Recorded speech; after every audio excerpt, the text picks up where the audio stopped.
The Colorado Behavioral Health and Wellness Summit brought clinicians, educators, researchers, policymakers, and leaders in the field of behavioral health together at the University of Denver. The summit was a collaboration between the Mental Health Center of Denver, the University of Denver, and Envision U, who were gracious enough to invite the Emergency Medical Minute to record the event and share it with you all. Here is Jason Vitello, the Behavioral Health Coordinator at Denver Public Health and the Colorado Public Health Association, with his presentation, Male Mental Health, a Crisis in Public Health. Thank you all for being here. My name is Jason Vitello. I am the Behavioral Health Coordinator for Denver Public Health, the Director of Health Equity for the Colorado Public Health Association. And I'm also an adjunct professor across the street at the Graduate School of Social Work. I teach human behavior in the social environment and critical race theory. And I'm going to present today on male mental health as a crisis in public health. And I appreciate you all being here. I'd like to point out that while I primarily work at the community or the population levels of engagement, and I'm a public health professional and educator, I spent a significant portion of my earlier career as a direct service provider, a clinician. So a social worker, case manager, and a therapist. I'm a much better therapist now that I no longer see patients. But I worked extensively, not exclusively, but pretty extensively, close to 10 years with men and male youth. From youth in foster care, juvenile probationers, men in recovery, veterans, non-custodial fathers, and beyond. I also like to point out that before I was ever a professional helper in any capacity, I was a young man in need of some help himself. I had my own experiences with mental health challenges, violence on both sides of that equation. I was a father by the age of 17 and a single father by the age 21, and luckily there were people in place who were there to help me and look out for me, and in turn I committed myself to becoming a helper as well. I did not have any sophisticated understanding of what that might look like. I initially just set out to be more than an angry man in a bar, which sometimes I still am.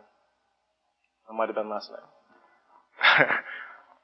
So I'm going to share some things with you today that I've learned along the way that will hopefully provide you with a better understanding of the mental health challenges experienced by men, the societal impacts of these challenges, and the need for a societal response, and what that response has looked like, at least part of that response, what that response has looked like here in Colorado. Can you all hear me okay? And see the screen? All right. There should be plenty of time for any questions you might have at the end. So my first role as a public health professional was under the Metro Public Health Behavioral Health Collaborative. And we worked under the SIM grant to help improve the health of all Coloradoans by furthering the integration of primary care and behavioral health.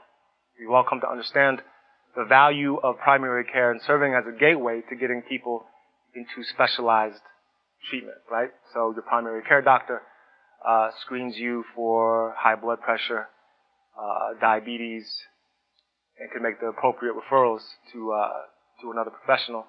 And we were trying to expand that into behavioral health and substance use. However, one of the problems that we realized, or the limitations of that model, is that men, we don't go to primary care either, right? And we make jokes about this, and it's really pervasive in our society. We as men, we don't stop and ask for directions. We don't ask for help. We don't go to the doctor, and we definitely don't talk to shrinks. One of the most critically acclaimed and commercially successful television shows of all time, The Sopranos, was largely about this, right? Male mental health, or lack thereof, and resistance to help seeking and to change. But it's really not a laughing matter. And you don't have to have any kind of specialized degree in mental health, or even have the news on for too long to get the sense that there's something awry with the men and the boys in this country. And if you did look at some of the numbers, you might come to agree with entities like Psychology Today that we are in the midst of a bona fide public health crisis. And it's a crisis that begins early, where 75% of student suspensions, expulsions, grade failures, special ed referrals, assaults, and punishments for violent behavior are for boys. The fact that men are twice as likely to become alcohol dependent or become addicted to any substances or die from an overdose. Men account for 75% of the chronically homeless. 61% of men report having experienced trauma, and 1 in 10 men suffer from depression. Now that last bullet I think is notable because given some of these other numbers, 1 in 10 men reporting unipolar depression actually seems low, right? And there's a lot of speculation that men are underreporting symptoms of mental illness or experiences of trauma. A lot of that, well, there's 3 kind of prevailing theories. The first one, not so much. It's that men maybe experience less depression, which doesn't seem likely. Or men are less likely to report signs of mental health problems or distress given aspects of male socialization, which we'll talk about in a bit. And or men experience depression and anxiety differently, right? So they might not tell the screener that, yeah, I've actually felt pretty blue or hopeless or sad in the past 30 days or 6 months. But they might say, yes, I have felt more irritability or outright aggression around my family and loved ones. Or I'm feeling, I'm having a hard time sleep, or I'm using more alcohol, right? So I think it's important to be mindful and culturally responsive across the board, but that includes gender responsiveness in our screening as well as our treatment. More about that later. And I think the latter 2 explanations are more likely given numbers like this, right? 80% of deaths by suicide are men. 80%. That's 1 man per minute globally, and over 500,000 a year. In Denver alone, men represent 76% of Denver suicide-related deaths. The leading cause of death here in Colorado for those ages 10 to 24, and the second leading cause for ages 15 to 44. I do want to point out that women attempt suicide at a higher rate. The men actually kill themselves at a higher rate. Anyone know what accounts for that difference? Say more.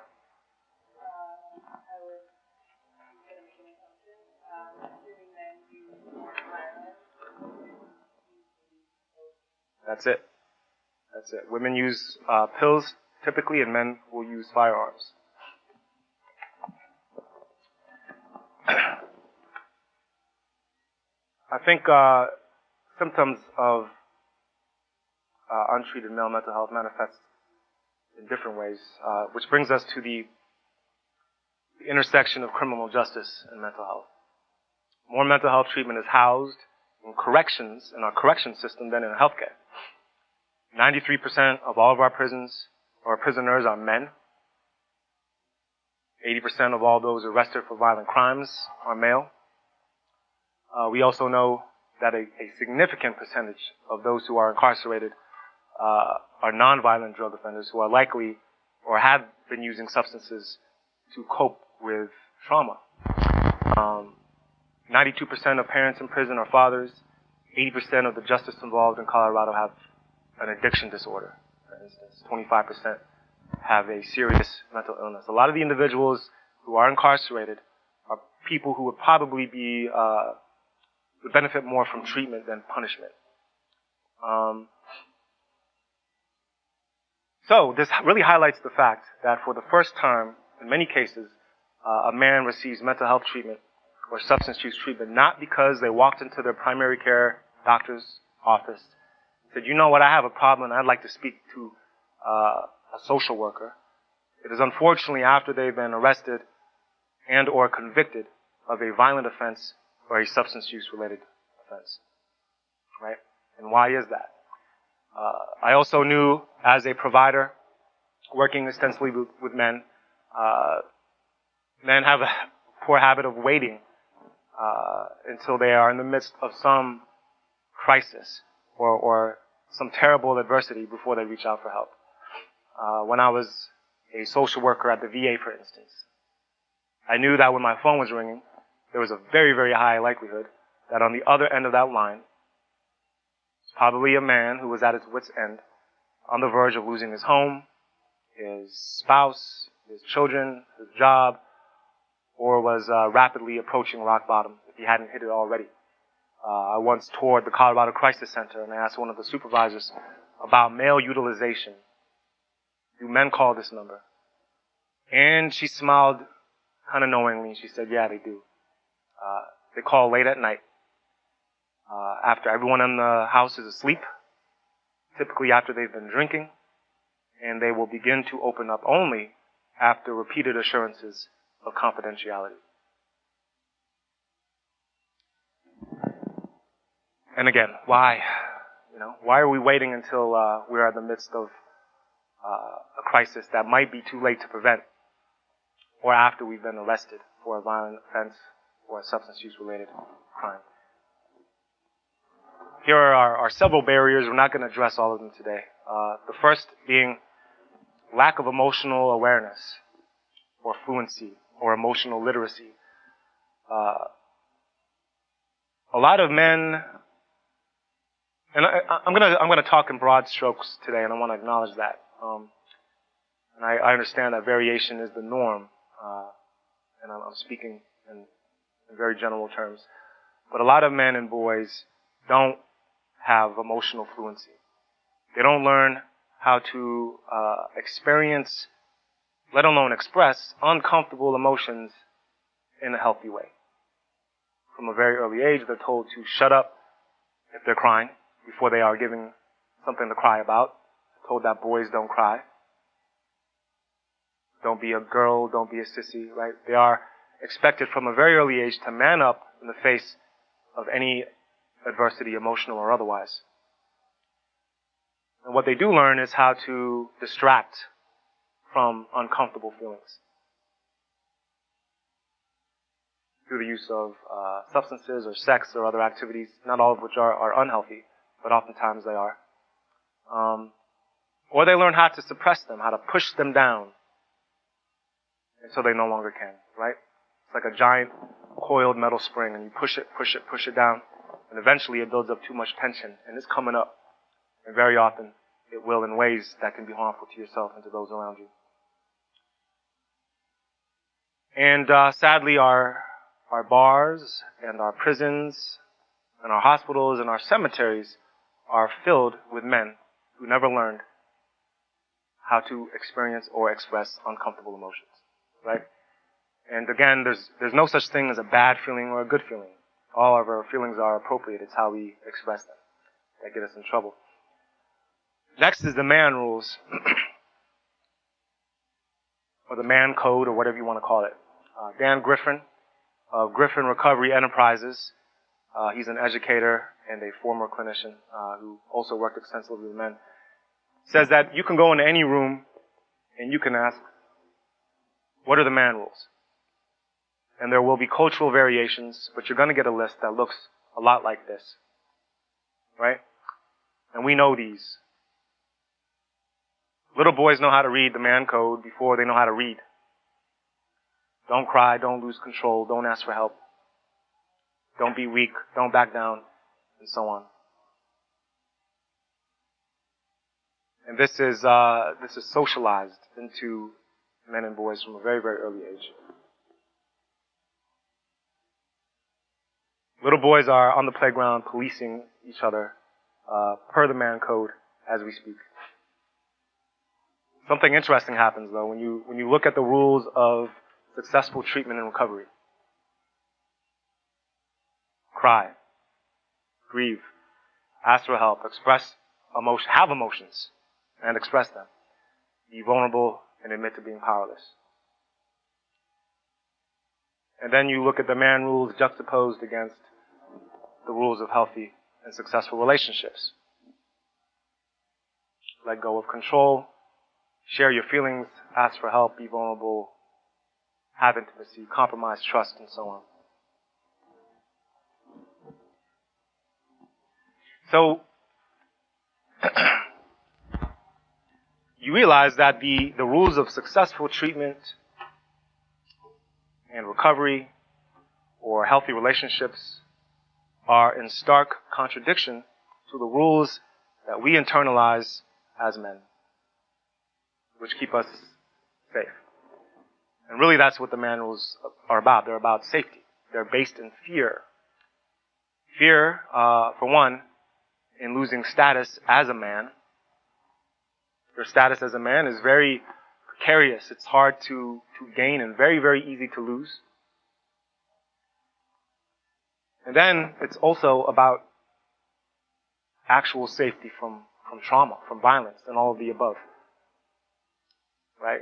Going back to the criminal justice system, we have this false belief that one is either an offender or a victim. When in actuality, hurt people hurt people. Right? And the vast majority of offenders were offended and hurt and traumatized themselves long before they hurt anyone else.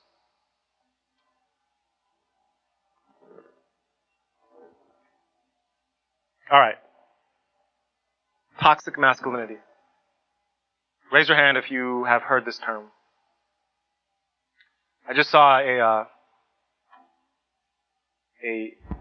bit of research in GQ, admittedly, but it noted that a very, very small percentage, I think less than 30% of men, are familiar with the term toxic masculinity, and I think 8% of those who were, only 8% believe that they have ever displayed toxic masculinity at any point in their life, which shows you how big the problem is. And I do want to concede that this is a polarizing term. It's become politicized. And many men and others experience the term itself as an attack on masculinity and on men. What we're talking about are extremes, right? And the fact that whatever you call it, the ways that men and boys have been socialized in this country do contribute to criminal behavior related to violence, substance use, and to suicidality.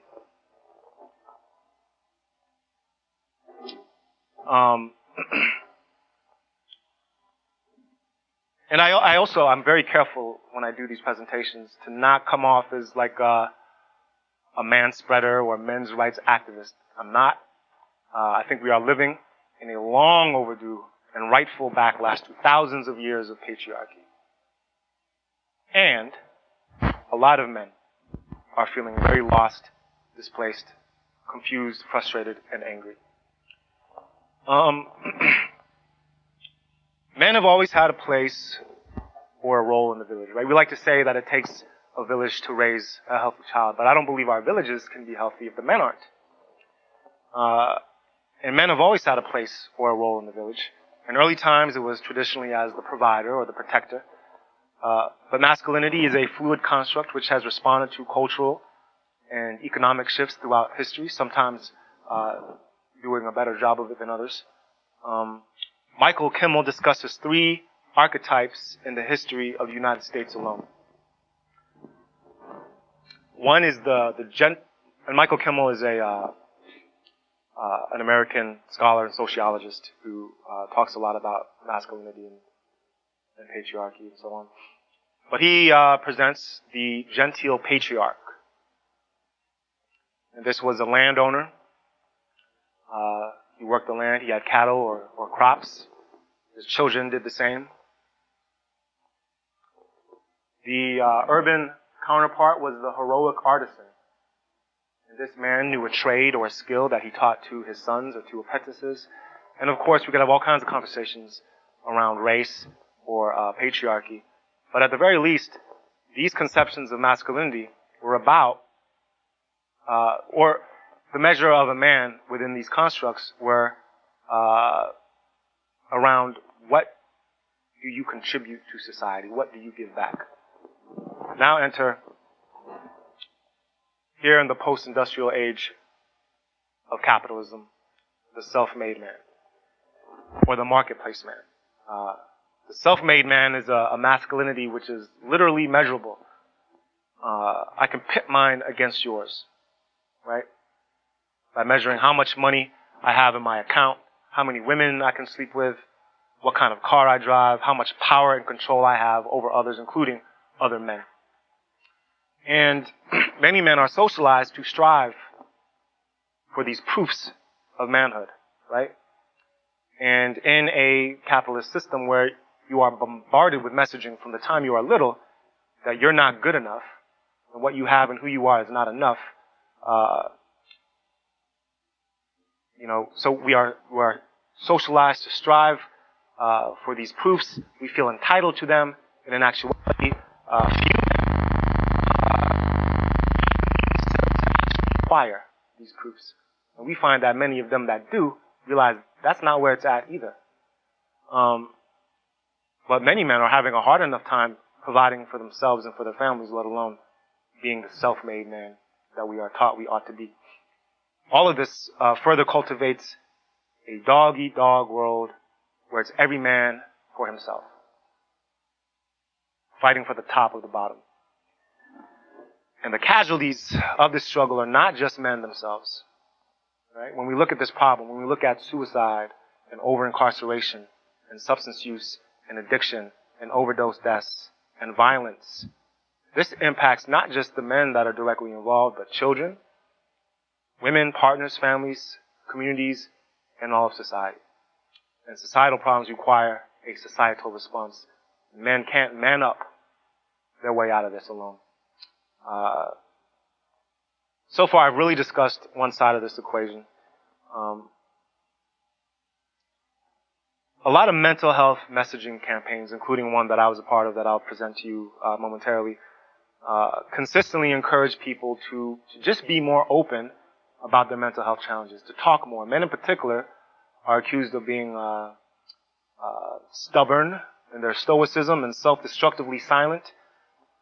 We talked about emotional fluency, and we discussed it as being really essential to the development of positive mental health and psychological resilience. However, when we have discourse that calls out individuals, men and otherwise, for being quiet and not open enough about their mental health challenges while ignoring the social factors or the conditions, the external conditions which perpetuate poor mental health to begin with, that's problematic.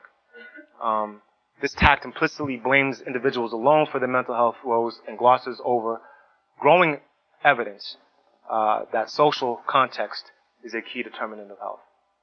Right? So the big stuff, like racial oppression or patriarchy, misogyny, and so on, but even situational factors, right? We find that, no surprise, that substance use rates, suicide rates, and rates of violence increase in areas where you have higher rate of unemployment and economic decline, right? So it's crucial that we do more than encourage individuals, including men, to go find a social worker or a therapist.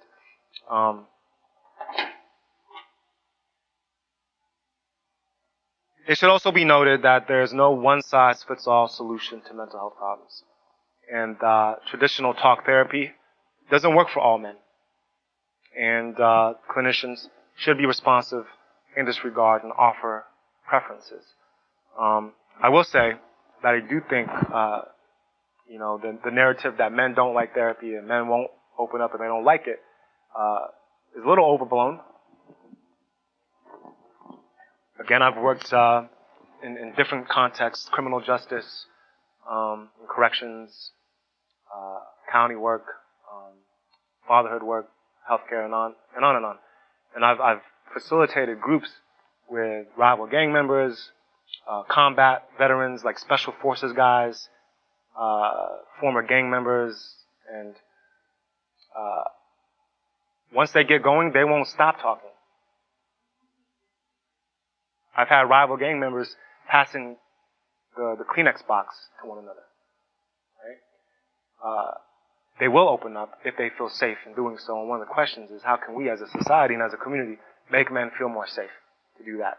I also want to acknowledge that some men don't like talk therapy, and that's fine too.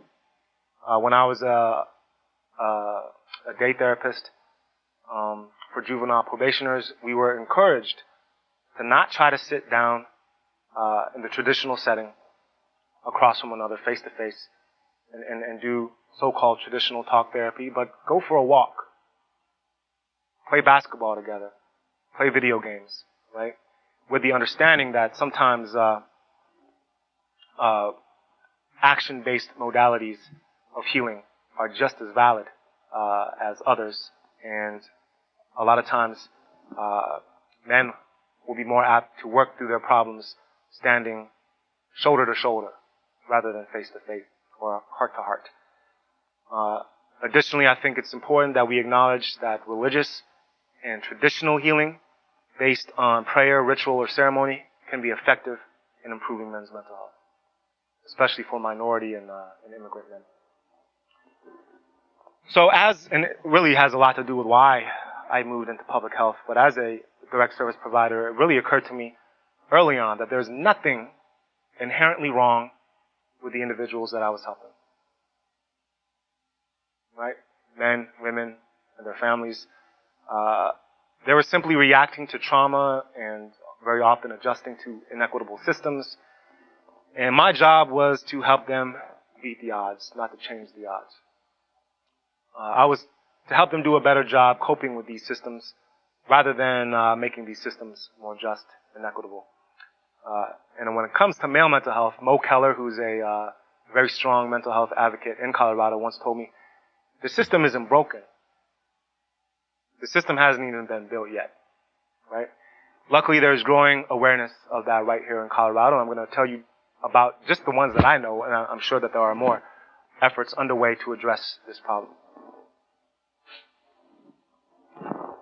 How many of you are familiar with man therapy?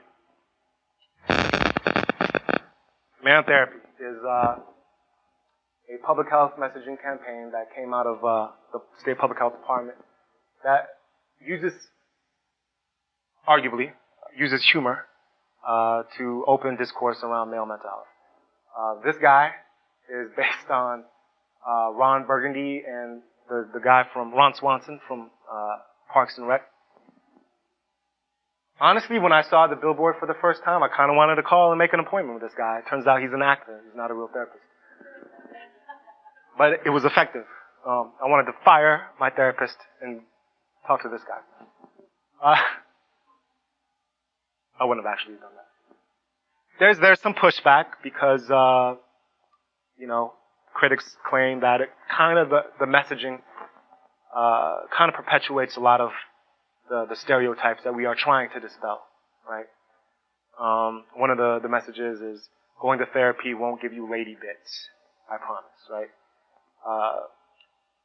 So some folks have taken offense and that it's very white. And people who are behind this have acknowledged that. Like, yes, the number one, or the most at-risk suicide group is working age white men, right? And this is absolutely for a specific demographic, and we are trying to meet them where they're at, right? And besides, I think the men who are offended by this messaging are probably already in therapy, where we should all be. So I mentioned SIM, the State Innovation Model, and as a result of mine and other parallel efforts, a 10-year call to action was issued and was signed off on by Governor Hickenlooper before he left. One of the last things he did, but he called for a multidisciplinary approach to address the mental health of boys and men. And the targeted outcomes include a decrease in the percentage of men who report poor mental health, and a decrease in suicide rates for boys working age, older men, and a decrease in prescription drug overdose deaths for boys working age and older men. You can find the report online. It calls out specific strategies for doing this and hopefully achieving these goals. Right? So it acknowledges that a lot of men are not coming into mental health treatment through primary care. So how can we be creative in how we outreach them, right? Maybe it's through our bud tenders and our barbers or our bartenders, for instance. And going through coaches and athletic avenues and on and on. I encourage you to take a look at that if you're interested. Let's Talk Colorado, the aforementioned public messaging campaign, was designed to address mental health stigma. It was part of the Metro Public Health Behavioral Health collaboration led by Tri-County, so several local public health agencies came together because mental health and behavioral health was identified as such a critical issue. It was launched in 2017 at the Capitol for Mental Health Month, and it was derived from the award-winning Make It Okay campaign out of Minnesota. The Make It Okay campaign was developed in Minnesota to address the high rates of depression in Minnesota. Turns out people were depressed because they were in Minnesota. I'm just kidding. Nothing against Minnesota. So you go to our website. It's letstalkco.org. Make sure the T is capitalized, otherwise it's Let's Stalk Colorado. That's not what we're about. But we have a lot of helpful information and tips and strategies for engaging and talking about mental health and mental illness. It's pertinent info for professionals and lay people alike. There's collateral material you can print off directly from the site, or if you're interested, I have a lot that I can share with you. The idea is to put it in various settings, clinical settings, and just encourage people to start the conversation. And in alignment with that call to action I mentioned, we decided to create specific messaging related to male mental health. And initially it was our team and a group called Evolution, a communications and marketing team. And we were trying to come up with, I don't know, we felt like madmen designing, but like for good, designing these, felt like Don Draper, but a good guy. And it was fun coming up with like witty messaging that would resonate with men, like with car metaphors and sports metaphors, like your brain is like an engine. Don't wait to blow a gasket before you get it tuned up. Or does life have you on the ropes? Don't throw in the towel. Mental health is a team sport. And we loved it. And we decided that we should have focus groups to validate our love for the messaging that we came up with. And so we had 9 focus groups, LGBTQ men, veterans, Latino men, Latinx, formerly incarcerated, white-collar professionals. And everyone hated the messaging. They didn't like the try-hard, witty messaging. It kind of hurt our feelings. But that's why we do focus groups. And what they did like is very, very straightforward messaging. And they liked, so a lot of it was designed for men who directly might be experiencing mental health challenges themselves, or for their loved ones who have concerns about someone in their life. Right? So messaging like it's courageous for a man to admit when he's struggling, anxious or overwhelmed. He's brave enough to talk to you, listen to him. Just listen. So a couple things there. We wanted to be subversive in the idea that a courageous man is someone who doesn't talk about their feelings, right? Who's stoic and silent. Actually, no. A courageous man is someone who in the face of that socialization says, you know what? Screw that. I actually could use some help, right? That's courageous. And also the just listen part. I don't know if any of you women have noticed, but sometimes men have a tendency to not just listen and offer unsolicited advice and solutions when you're having a problem. So we encouraged the individual reaching out. Sometimes the best thing that one can do is just listen to the experience of another person, and don't try to fix or solve the problems necessarily. Also, you don't have to have a heart-to-heart with a man, to stand shoulder to shoulder. That was one of mine that made the cut, happy to say. So letting people know that there's merit and value in spending time and being there for someone who again, we're socialized to be lone wolves and to carry our own weight, and even just being present. You don't have to be someone's therapist. You don't have to be your buddy's therapist necessarily. You can just be his friend and be there and reach out. There's value in that. Next,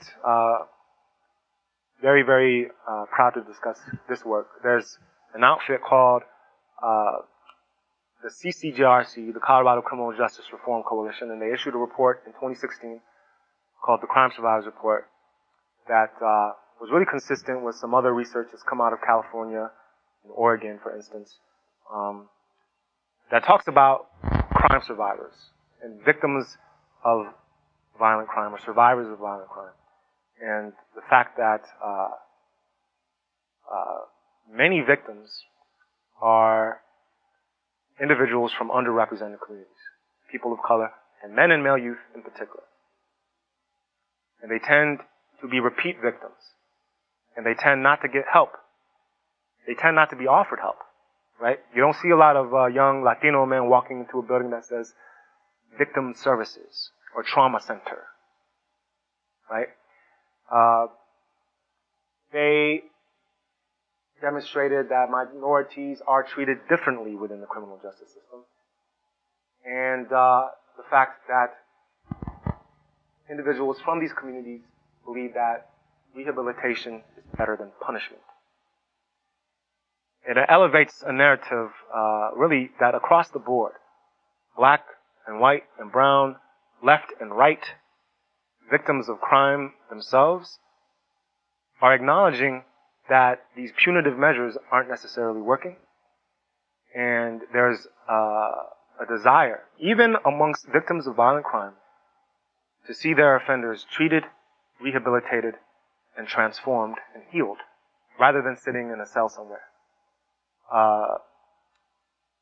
So this report was launched in 2016, and it culminated in legislation that was proposed, House Bill 1409, the Crime Survivors Grant Program, which would reallocate, 5-year pilot, about $850,000 a year for 5 years out of the Department of Corrections and put it in the Office of Violence Prevention at the State Public Health Department.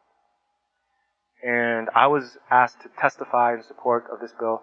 We had others, such as Charlotta Evans, who's an amazing woman who lost her son to violence when he was about 15 years old. And the two boys were essentially arrested, and she was a staunch advocate for their release and their treatment, because she believes that hurt people, and we need to do something to stop the cycle of violence. There's another family. Their daughters, 2 of their daughters, were killed in a mass shooting at a church here in Colorado some years ago. A third daughter was gravely injured but survived, and all of them are now advocates because of the tremendous outpouring of love and support that they received from various systems and their community. They had the realization that in other communities, people lose their children to violence all the time, and they don't receive that same level of support and compassion. And they advocate that all people do. So they testified, and I testified, and really framing public safety as a matter of public health, right? It's not just cops, courts, and cages. Community and public health has a role to play in addressing public safety. Told a story of how I went to Street Fraternity. Street Fraternity is a day program, the Aurora and Denver corridor off East Colfax. And it serves primarily youth of color, immigrant and refugee youth particular, and we went there to do a focus group, and we asked about the problem of violence in their community. Where does it happen? It happens at school, it happens at parks, places where, in an ideal setting, those are the safest places to be, right? For them, it's the most dangerous. We asked, what do you do when you are confronted by the threat of violence? Right? Do you think they said, we run and tell a trusted adult? Or we go and tell the police? No. No. We must meet that threat with overwhelming violence, right? Or at least a threat of violence. What happens if you're victimized? What happens if someone hurts you? Do you run and tell a trusted adult? No. What do? You come back with a weapon or a gun or your people and you get revenge. What happens if you don't? Then they know you're a punk or a bitch, right? You're weak, and they can continue to hurt you. They can continue to victimize you, right? The idea of violence as a means of safety and protection in our community, it's not okay, right? The role of public health is largely to change what is given. Some of you remember that you used to be able to smoke a cigarette on an airplane, right? Or a hospital, right? So public health came in and said, hey, we're not saying you shouldn't be able to smoke in a bar, but do you really need to smoke on an airplane? And even the smokers is like, nah, I guess not, right? Listen, we're not saying you can't smoke in the restaurant, but maybe you just have your own section, right? Okay, fine, right? Now you can't smoke in a bar. So that's what we try to do, right? We try to change what is given. It's a given that in certain communities you are safe, right? If someone puts hands on your kid in this neighborhood, in this community, all hell will break loose, right? In other communities, it's expected. It's just what happens. And that's what these youth are saying. This is how it is, right? It's the water. It's their reality. And I think public health has a role to play in changing that reality. Or like Paulo Freire says, what can we do today so that tomorrow we can do what we cannot do today? At least that's what I tell myself, because I'm really a radical at heart. Some might say sell out. So I testified in support of this bill, and a week later it went out of the House into the Senate. And the CCJRC called me up on a Friday morning and said, hey, we could really use your help because the bill is now sitting in the State Military and Veterans Affairs Committee, which some of you know is affectionately known as the Kill Committee. That's where they send your bill to die. And they thought it was going to be smooth sailing, but it landed there. So I show up, and the CCJRC's lobbyist comes out and says, we have good news. Kinda. The bill's not dead yet. The bill's not dead yet. Oftentimes you know before you even go in there that you're wasting your time. They're willing to hear you out. They don't care about race. They don't care about criminal justice reform, but they are interested in male mental health. So if you can frame this in a way around male mental health, we might have it so everyone looks at me, right? No pressure. And I'm kind of seething because I got to convince this cattle rancher who decided that he ought to be a politician. I've got to condense my life's work into 2 minutes and convince these guys why this is very important.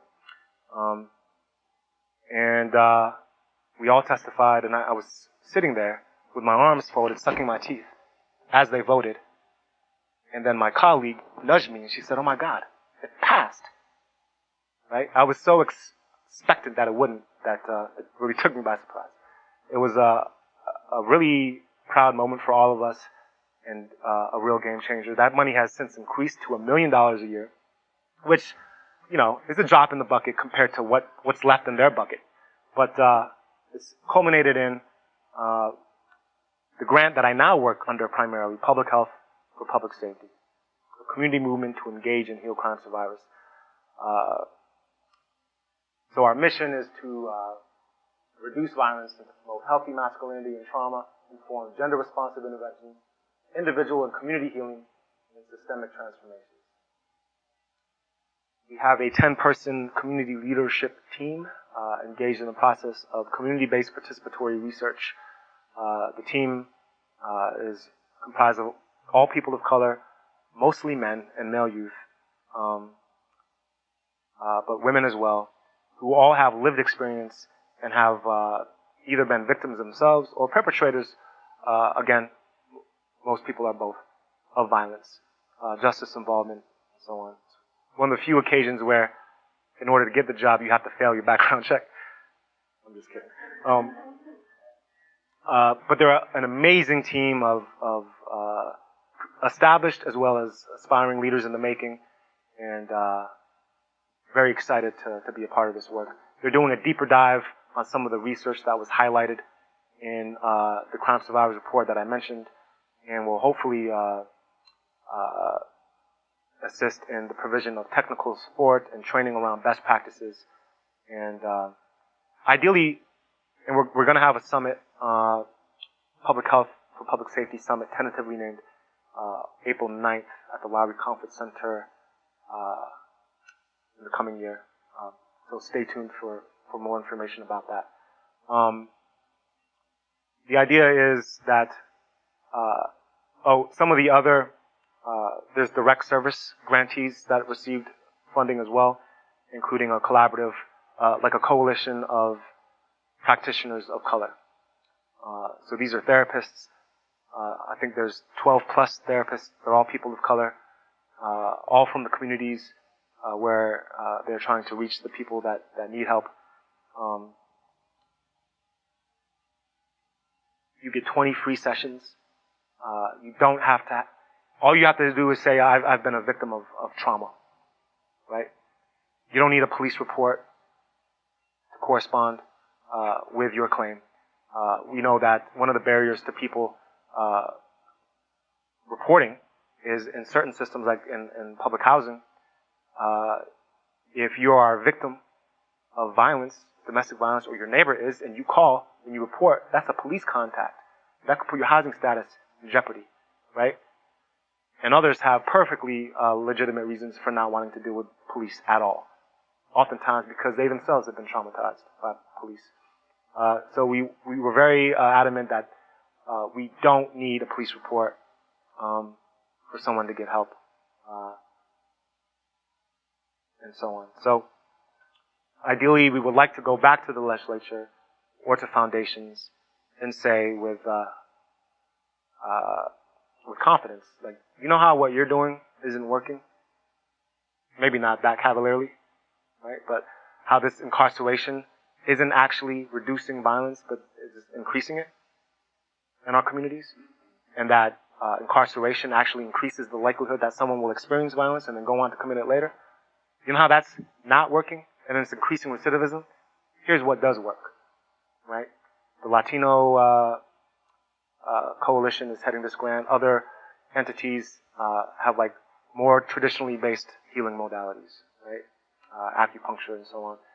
And when you go into these trusted spaces with people you know from your community, and you engage in healing circles or culturally based healing modalities, it's increasing the rate of referral to other systems like MHCD and so on.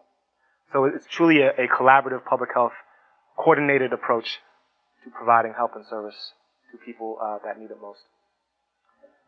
Next is Men Up, which is a more loose coalition of folks. It's a Denver Metro coalition to create a collaborative response to the challenges that men experience related to their mental health. Through a cross-section of public health, human services, athletics, mental health, fatherhood, substance use recovery, veterans care, and criminal justice. So we're really trying to create that system for male mental health that really hasn't been built yet.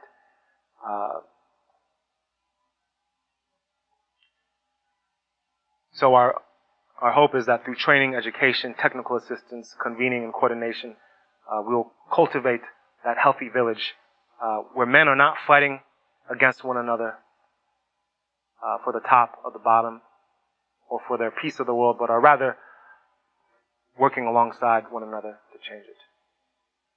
So again, those are some of the efforts underway in Colorado. This is my contact information if anyone of you are interested in learning more or continuing this conversation. I'm going to open it for any questions. I think we're ending a little early, but I do want to close with a story. I mentioned at the start that I was a young father. I was a dad at 17 and a single father at the age of 21. But before my wife left, there was this thing I would do with our daughter that she hated, my wife, but our daughter loved. Maybe that's why she left. But I would hold her by the waist. She was about 2 years old. And I would throw her into the air. And she would scream in terror. And then I'd catch her. And she'd squeal in delight. Right? I'd throw her in the air, and she'd scream in terror. And I'd catch her, and she'd howl in joy. And years later, I would learn that this activity is actually healthy. I'm forming neurological pathways in her brain, sending her the message that life can be a dangerous place filled with uncertainty. And I'm safe. It's happening again. And I'm okay. You gotta catch them every time. That's the trick. And in the years that followed, there were many, many times where I felt very much up in the air and uncertain as to how or where I would land. And luckily, there were people in my life who were there to catch me. So, spend some time today thinking about the men in your life who might be up in the air, and think about how you might be there to catch them. Thank you all so much for being here, and I'd love to answer any questions you might have.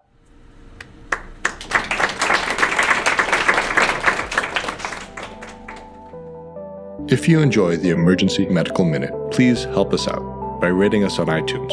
For more free medical education, follow us on Facebook, Instagram, or Twitter.